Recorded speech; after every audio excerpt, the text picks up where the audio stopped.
Ciao a tutti amici di Fight for Yours, benvenuti. Quest'oggi siamo qui con un ospite d'eccezione che non ha bisogno di presentazioni, ma ve lo presenterò lo stesso. Siamo qui con Paddy the Baddy Pimblett. First of all, thank you very much for being with us, Paddy. It's a pleasure, it's an honor.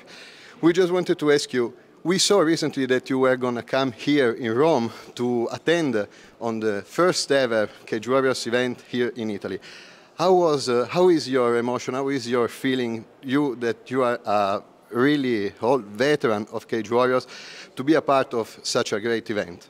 Yeah, it's brilliant, lad. It's nice being able to come to a new place where Cage Warriors have never been before. You know what I mean? I think I've done it a few times in the past, but it's probably the nicest place I've visited with Cage Warriors, Rome. You know what I mean? You can't beat the Eternal City, like, can you?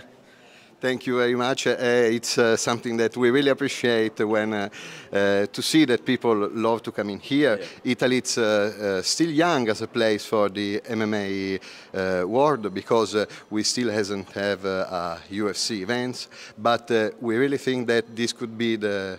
This is the start, lad. This is the start. Oh, thank you. This is what we were thinking, because Cage Warriors, as you showed, as Conor showed, and a lot of athletes like you, Cage Warriors is the place where you want to be to reach the UFC.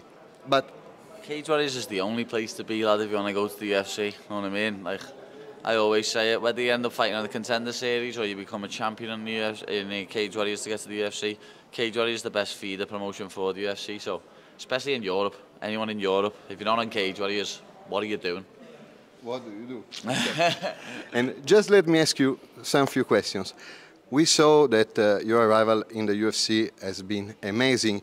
You did exactly what you promised to us, to your fans, especially in your last match. I remember something very funny. During your interview pre-match, you told the world that you would have been teabagged him after the win, and that's exactly what you did.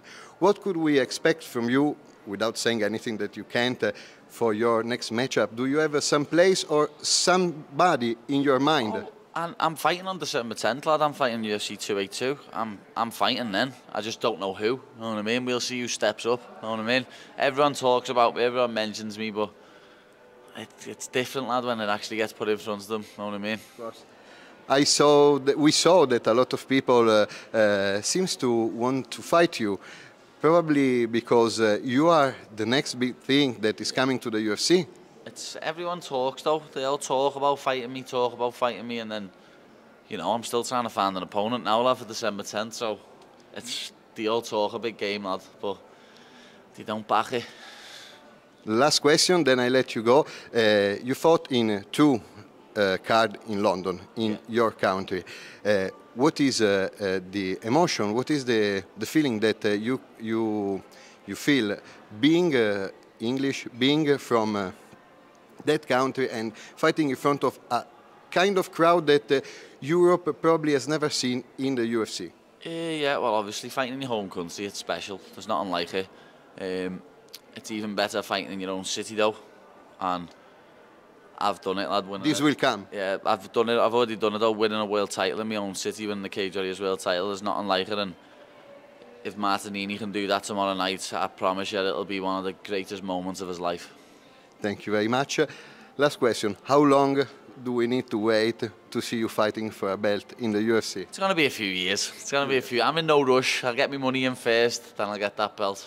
Thank you very much, Paddy, for your time. It's been a pleasure. Enjoy Rome. Thank you very much. We eat very, very well here. You know that. Ragazzi, Paddy the Baddy Pimblett.